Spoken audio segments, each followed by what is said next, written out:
Hey guys, let's talk about Skinamarink. So I had already posted a review for this movie. It wasn't really a review, it was just kind of my thoughts. And I normally, if you've seen my channel, obviously that you know that I use my SPACE system, which is story, pacing, artistry, characters, enjoyment. And then I give each category a score and we add them all up and you get a score out of 10. Some movies can't really be rated that way. And in my first video, I kind of discussed that, and I've actually taken that video down. It didn't have that many views. It was like 50, 60 views or something like that. But I decided to take it down because I don't think it really like explained enough. So if you're seeing this for the first time, then it doesn't matter to you. If you've already seen my Skinamarink and you're thinking, why is this being uploaded again? I kind of talked about the categories and said, well, the story's not really anything big, or the pacing's pretty slow. But, when I watched the movie, I actually didn't really feel that it was that slow. I think it felt slow because there was a lot of tension that just kept building and building. And normally I really don't like these kinds of movies. Like, I didn't really like Blair Witch Project at all. I really didn't like Paranormal Activity. I think I even like that even less. But people keep saying Blair Witch Paranormal Activity with this movie, but I actually don't think that it is the same thing. For those who don't know, this movie doesn't contain anything conventional. It's an experimental horror movie where, it's darker than this. I try to make it dark in here, but even then I couldn't. The quality is very low on purpose. Shots are, it's just like a shot of a ceiling, and then it might be a carpet for a while, or like some Lego pieces, or you see a couple of kids' feet going by, and there's not really anything where someone's talking like this to another character, having a dialogue or anything like that. Sometimes it's POV, sometimes it's not POV. It just depends on what it calls for. And there's so many things that are denied to you. There's not really like a soundtrack. Like, you're not going to be like, oh, I got to buy this on CD or anything like that. It doesn't really have any of that kind of conventional filmmaking techniques. But what it does have is, I think it has a lot of tension. I'm a horror movie guy. I've been jump scared before, but jump scares are not anything big. Like, if I'm recording this right now and then my wife just says, "Hey, J-Man, that's not a jump." It's a jump. I don't even physically react to the jumps anymore. Even if I'm watching a movie and there is a jump scare, it might be like, and then I don't even move. I don't react, and I'm like, oh, that kind of got me. And it's just like, well, I didn't even see you move. It's like, right, because I don't even twitch anymore for it.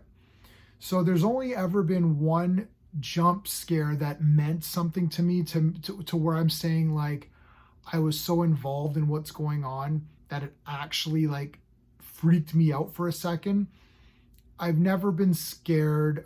My nightmares do not revolve around monsters or demons or anything weird. My nightmares are they're very conventional nightmares. Like, we lived in a somewhat, decent but not super great neighborhood. So my nightmares would be like, I go answer the door and there's some guys who are going to shoot me and steal and rob me. That was a nightmare that I didn't have a nightmare of a monster attacking me. It was all because I liked monsters and ghosts and all that. It was more weird things like that, everyday occurrences. I'm going to the bank and it's being robbed all of a sudden, and then someone's going to shoot me or something. So no monster kind of nightmares. Anyway, so I don't think this is really like those other movies where there's a narrative of some kind. This is a child's nightmare, or two children. There's two children in it. They wake up, their parents are there, but they're acting weird, but then they're missing. And then there's windows and doors that are disappearing. There's not really much that I can interpret for you. You have to sort of interpret it yourself. So the jumps that I'm talking about, the one I wanted to mention was Exorcist Part 3, where there's that shot of the hallway, and then the killer who can possess others comes out and he's got those shears. That really freaked me out because I was into the story and it wasn't just a jump scare. It actually, I was like, oh my God, it really got me. This is the only other movie that has ever, there's only been 2 films my whole life, and I've watched a lot of horror movies. You got my Terrifier collection up here. Exorcist 3 and Skinamarink. And not even there's a couple in here, maybe like 2 or 3 in here. It's really only one. I won't tell you which one it is. And I'm not going to interpret this for you either. You have to kind of experience this movie. If you are to watch it, you'll have to watch it firstly by yourself if possible. By yourself, lights out as dark as you can possibly go. Maybe turn up the volume, or if you have like a headset or something, watch it like that. This is on Blu-ray. It doesn't matter how you watch it. You can watch it off Shudder if you want. The Blu-ray quality doesn't add anything because it's low quality anyways on purpose. So it's not even like I've seen some reviewers talking about VHS. It's not VHS. You could see everything in VHS fine. This is like below VHS quality, so it's really, really like low quality. Yeah, so there you go. I happen to really, really enjoy this, and I think my first video didn't bring that point across. It was me just kind of like trying to be a bit smarter than I needed to be. This movie is really about just feeling tension, and because things keep building and building, and people ask like, oh, is there a satisfying conclusion? I don't know, like, what's a satisfying conclusion for you? It's a nightmare. Do you want there to be a happy ending and they all smell roses at the end? Like, I don't, or you know, the kid wakes up and it's like, oh, it was a big sweat, and he's like, okay, like, it's not gonna be like that. You'll be able to tell if you like this movie very quickly. You can watch about maybe 10-15 minutes, and if you're just thinking this is weird and not for me, you may as well just not even bother finishing it, because the whole movie's going to be like that. And I've seen some reaction videos where they're watching the movie and they're like, ooh, I guess this is building up, what's going to happen? It doesn't let up. It's continuously, sometimes there won't even be jump scares. Sometimes a jump scare can be a release, but this movie won't release you. It keeps amping it up.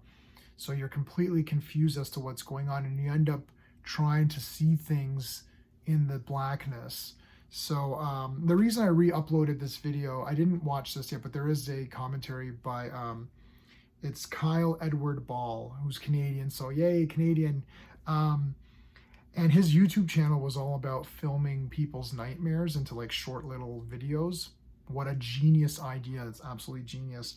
I've watched, since seeing this film like weeks ago now, it's not left my mind, and I've watched every interview. Like even yesterday, I'm still on YouTube watching his interviews, and I really appreciate what he was able to do. And people are going to talk about the budget. Oh, it was only $15,000. I mean, these things don't really matter.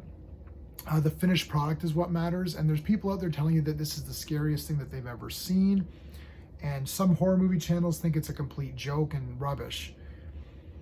I've got to go with one of the more scarier things that I've seen, and it's not scary. Like, I mean, I've seen Terrifier, like gore. None of these things bother me, right? Like, you know, I'm not a fan of like, you know, anything with like Human Centipede where there's like gross things happening. Saw, no problem. Terrifier 2, like Terrifier 2 to me was like nothing. Like, I'm like, okay, I mean, back in the day we'd watch the Ilsa films, and they were pretty hardcore back then, and now it's like you got your Hostels and you got your Saws and you got all these other movies, and none of it really affects me or bothers me in any way. I could watch this no problem. I could watch Terrifier 2 like no problem. This doesn't have any of that kind of stuff in it. This is like pure tension, and it did work for me. I've recommended it. Well, I haven't recommended it, but I've talked about it to a couple of other people, and they kind of just thought, no, this is like not doing it for me. And I think there's some people that are just not going to take to it because it's just too unconventional for them. And I think for the people that it works for, it's going to really work. Like, this will either really work for you and you'll be like, wow, like that was an experience, or you're going to watch it and be like, yeah, this was kind of not for me. I don't get it. It's dumb or whatever, right? And that's, I mean, that's your opinion, and that's completely valid. I do think that there's some people who are going to watch this and might be slightly pissed and slightly jealous of the fact that this guy took 15 grand, filmed this in his own house, edited himself, and now it's making millions of dollars and everyone's talking about it. There might be a slight degree of jealousy. I remember that even I felt a slight degree of jealousy with Blair Witch Project. I thought, man, this movie's kind of rubbish. What the hell? Why is everyone dying over it? And there's that little slight thing where I'm like, man, I'm trying to make movies and I'm trying to do all this cool stuff and it's not happening. And so there was that, right? But I have seen Blair Witch since then, and that this is like when it came out, so I've mellowed out, obviously. And I still think it's kind of boring. I don't really much care for the characters in it at all. I will say that for the characters that we do get in this, I do care about them. They've got nice little voices.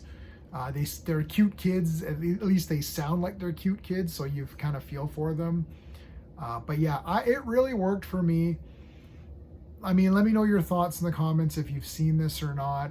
So I did take my old video down because I was being a bit of a douche. And I wasn't trying to be a douche in that video. I came across that way.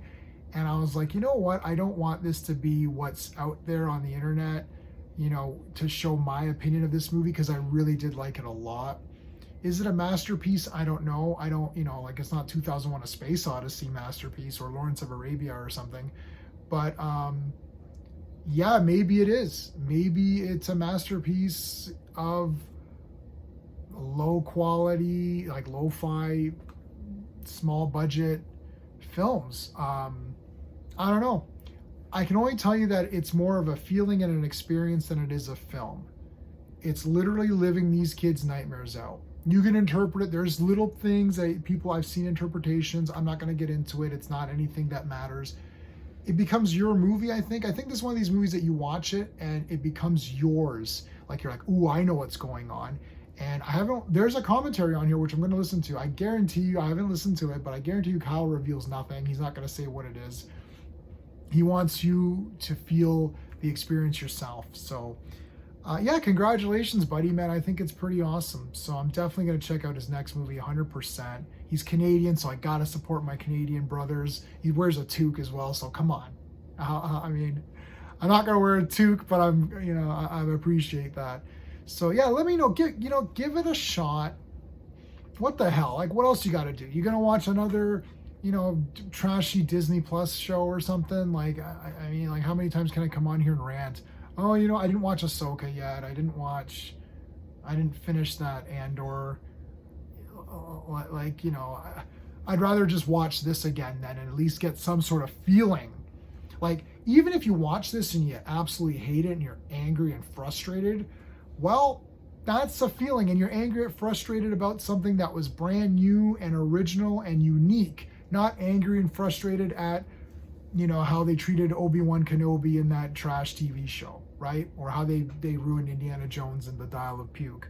So there you go. That's the best thing I can say. It's on Shudder.